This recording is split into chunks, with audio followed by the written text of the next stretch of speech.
Bonjour chers auditeurs de l'ODJ Média sur votre web radio R212, notre expert invité partage avec nous un article, qu'il a intitulé « Oh, des constats qui inquiètent, des questions qui interpellent, les réponses de Nizar Baraka », qu'on écoutera ensemble dans ce podcast.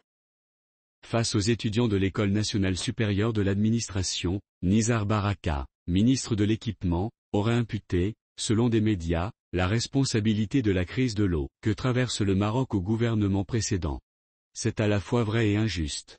Injuste parce que celui qui est devenu en 2017 secrétaire général de l'Istiklal, est partie prenante, sur une durée de 7 ans, à des portefeuilles importants de deux gouvernements, 2007-2013, qu'il quitte à cette date pour revenir, en 2021 en ministre de l'Équipement et de l'eau. Vrai parce que le Maroc vit depuis longtemps dans le stress hydrique et n'en est pas à sa première longue sécheresse. On est donc en présence d'une situation fortement prévisible, et visiblement, on n'a pas été très adroit dans la prévention de la crise grande de l'eau qui se profilait pointait.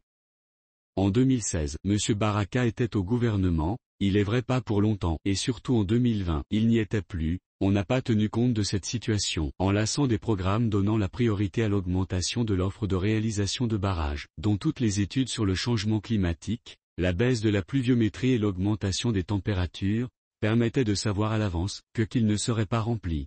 Un expert du domaine, consulté par Quid.ma, explique qu'il suffit de revenir sur les statistiques de remplissage des barrages, pour savoir que depuis 20 ans, ils n'ont jamais dépassé les 55/60e%. Les études de simulation de la situation des apports d'eau au barrage, précise l'expert, ont montré que ces apports seraient de 15-16 milliards de mètres cubes à l'horizon 2030 contre une capacité existante de 18 MDS, moins 1,6-1,8 mètres cubes d'envasement. Ce qui montre qu'il n'y a aucune justification à augmenter la capacité de stockage en réalisant de nouveaux barrages.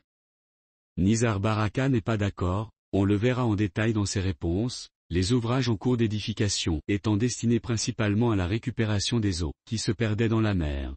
Malgré le stress hydrique permanent, qui se transformait en rareté de l'eau, pour ne pas parler de pénurie, on a présenté au roi Mohamed VI le programme de 2020 qui prévoit de porter la capacité à 27 MDS en 2027, pour des crédits de 118 MDS de DH portés l'année dernière à plus de 250, et le plan national de l'eau, qui prévoit de porter la capacité à 38 MDS de mètres cubes pour des crédits de plus de 500 MDS de DH.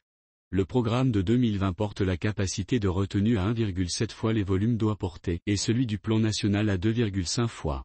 Reste à se demander où allons-nous puiser toutes ces eaux? Le transfert des eaux des zones excédentaires vers les zones déficitaires, on en parle au moins depuis les années 90 du siècle dernier. Il n'y a pas donc lieu de bouder notre plaisir à goûter à l'eau de l'autoroute éponyme, construite dans l'urgence et en un temps record pour un investissement de 6 milliards de DH. Ce qui n'empêche pas notre expert de s'interroger le caractère durable de cette solution et la durée de sécurisation de l'approvisionnement en eau de Rabat et Casa. Pour lui et pour l'instant, sauf à dire que la situation aurait pu être pire, elle n'a pas été probante et la situation risque d'être dramatique cet été. Eh bien c'est précisément ce que répond le ministre de l'Équipement et de l'eau, la situation aurait pu être pire. Mais pas seulement. Il évoque aussi la stratégie nationale de l'eau présentée devant le souverain à Fès en 2009. Par le ministre istiklalien Abdelkebir Zaou, et indique que Maroc dispose actuellement de 17 infrastructures de transfert d'eau couvrant diverses régions du pays. La fin des travaux pour la deuxième tranche est pour bientôt, mais déjà ce qu'Oukoui dont pensait être le plus deuxième grand barrage du Maroc, risque de présenter le même aspect que celui d'El Massira, à sec depuis l'année dernière. En attendant, la parole est au ministre. C'est tout pour aujourd'hui sur R212. On se dit au prochain podcast de nos experts invités, restez à l'écoute pour plus d'actualités. Et merci de nous avoir écoutés, à très bientôt.